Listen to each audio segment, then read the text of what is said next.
Today, we're decoding flipped homes in Phoenix. What they are, why they're so tempting, where the shortcuts hide, and exactly how to protect yourself. I tour dozens of these types of homes every month. Some are excellent. Most are done to sell fast. If you want a home that is actually as good as it looks in the pictures, this one's for you. A flipped home is a home that is bought recently, remodeled, often very quickly, then listed again at a higher price. The owner is usually an investor looking to make money, not a long-term homeowner. Speed here is the business model. The velocity makes the money. And here in the Phoenix area, the Cromford report that I talk about all the time on my channel actually tracks these types of homes. And anything that is bought and sold in 6 months or less is considered a flip. They also track whether or not these flip investors are making any money. So why are these flipped homes so tempting? These homes look like they're ready to move in. New paint, new floors, oftentimes new kitchens and bathrooms, possibly some walls removed and the floor plan opened up to bring in more natural light, which everyone loves. And when they are done, they add staging, which makes the house emotional. It gives buyers an idea of what it might feel like to live in the home, with scaled furniture, diffused lighting, and a layout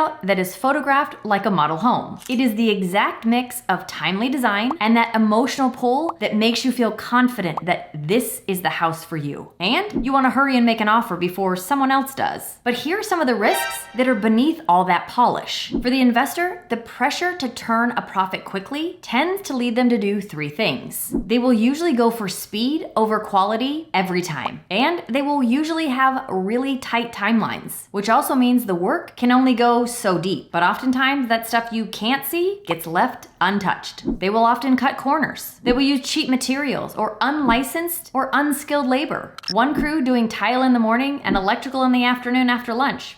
That's not great. And they will do everything they can to avoid pulling a permit. So when you look through some of these flips, you might see places in a house that you think to yourself, gosh, if they would have just removed that wall, pushed that out a little bit, this whole floor plan would have flowed a lot better. But they didn't do it because that would mean they would have to pull a permit, which means that it would cost more money and take a longer time period. Or you might see some things where they moved some plumbing in the bathroom or the kitchen, but did not get a permit to do it, which also means there were no inspections. Oh, that's bad. That's bad.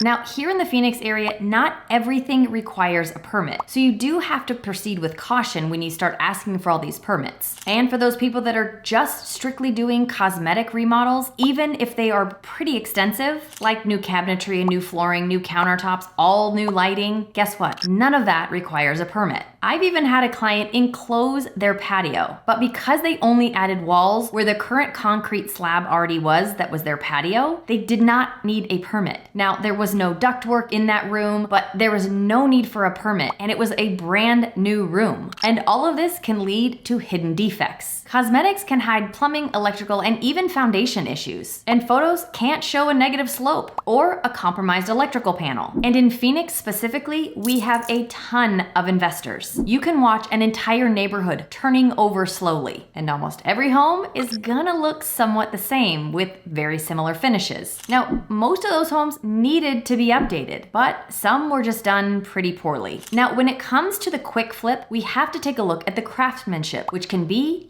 a dead giveaway. Here are just a few things that you need to look out for. If you see shoddy tile work, meaning wavy grout lines, an uneven tile floor like you could stub your toe on one of the pieces of tile that's sticking up higher than the rest, sharp edges or missized cuts around valves, baseboards and door casings that haven't been replaced. This is one of my pet peeves. I see baseboards replaced often, but many times they will leave the door casing and just paint it. They've changed the style of the baseboard, but they have left the old door casings. It's really not that much more to just change out the door casings so that everything matches. And it really does make a statement to show the buyer that you've paid attention to the little details. If you see paint drips or gaps in the flooring, it's another red flag. Then we have the overuse of luxury vinyl planks, or LVP. This is sometimes used to replace where the carpet was, but the other flooring in the house is left behind because it kind of goes together. Or you have that hollow clicking sound as you're walking walking across the floor, or transitions that are stacked to hide uneven slabs. I've also started to see a quarter round or even a half-inch round used as a transition from one room to the other because they put the LVP on top of tile in one of the rooms rather than spend the money to just take it out. Now, LVP is great if it's a higher grade and it's installed correctly. I've seen some LVP in homes where I really can't tell if it's LVP or if it's wood, but in flips, it's usually fast and thin,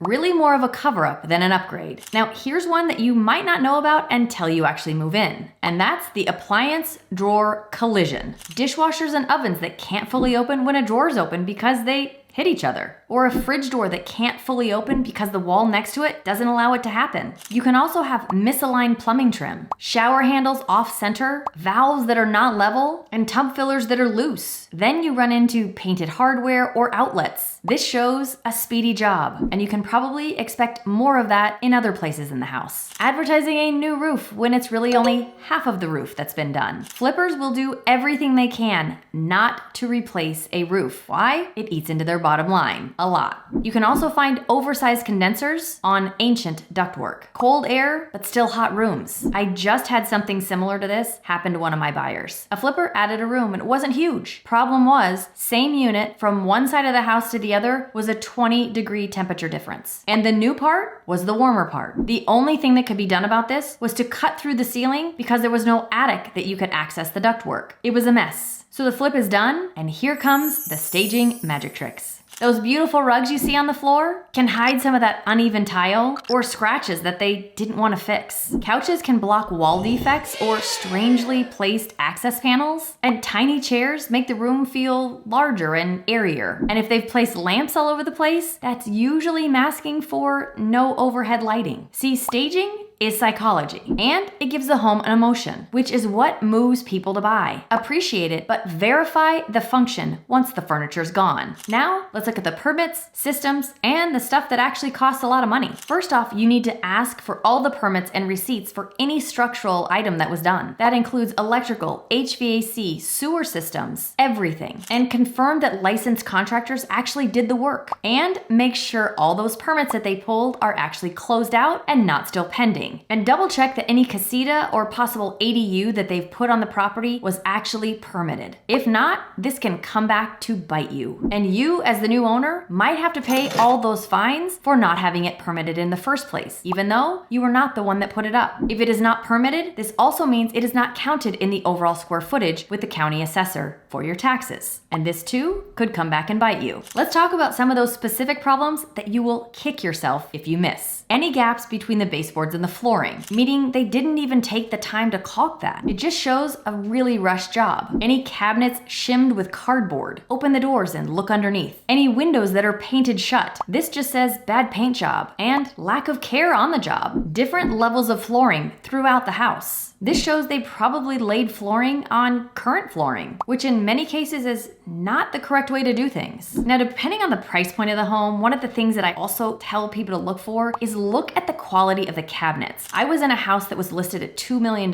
Flip, looked beautiful in the pictures. I went and I looked at the cabinets and it was melamine over particle board on all the cabinets. They were not even real wood cabinets. This again to me says they did things on the cheap. These are some of those little annoyances that you just don't see when you're walking through the house for 15 minutes during an open house. But if you don't catch them, then you're gonna end up living with them daily. So how do you protect yourself from all of this? Inspect the details. Open every door, drawer, and appliance. Run faucets simultaneously. Check slopes at patios and yards. Look across the tile. See if you notice any dips in it. Now, I say this, and I know a lot of people are thinking to themselves, I've never done this before. I wouldn't know what I'm looking for. And a good real estate agent is gonna be able to point some of this out to you. I can tell when I'm starting to walk down a hill in a house when I'm not supposed to be walking down the hill, if you know what I mean. And I point this out to my buyers, which leads me to always get a professional inspection. Never waive your inspection contingency on a flip, really on any house. You need to know the main electrical panel capacity and brand, the double tapped breakers, aluminum branched wiring, have the sewer lines scoped with a camera, check the roof decking and the underlayment, have the HVAC looked at and have the temperature splits checked. If it's low, this is gonna tell you you probably need to add Freon, and attend the inspection wrap up. This This way you can ask questions, go over things with the inspector, and go see anything you have a question about. And any good inspector is going to include photographs of the model and serial numbers of any of the major systems in the house. And if you haven't already, this is when you need to confirm all of the permits and who did the work. Now, here in Arizona, these should all be listed on the seller's disclosure, which will allow you to look them up and see if you can find any issues with any of the previous work that they've done. You should also re-inspect the house after all the furniture has been removed. This should show you anything that they were trying to hide where any of the furniture was. And if there's an issue with anything, you need to ask for it to be addressed. You should also research the home's history. Look up prior sale dates and photos. If it's sold in the last 3 to 12 months and now looks totally different, you're looking at a flip. Take a look at what they didn't update from those pictures. This will give you a better idea of all the things that the current owner actually did update. I've seen some homes advertised as brand new flooring, but when I look back at the old photos, that flooring was put in by the previous owner. And things like this are good to know when you start trying to negotiate on a price. Now, here's something else you need to know about flips. They are not all bad. Some flips are essentially brand new construction, permitted, engineered, and built with trades that you would hire yourself. Those do exist, and they will sell for a premium for good reason. So don't be afraid to look at these flipped homes. Just make sure you proceed with caution, especially if you start seeing a lot of red flags. Now, if you want to know about some of the other homes you should stay away from, you're going to want to watch this video. As always, I thank you for watching, and I'll see you next time.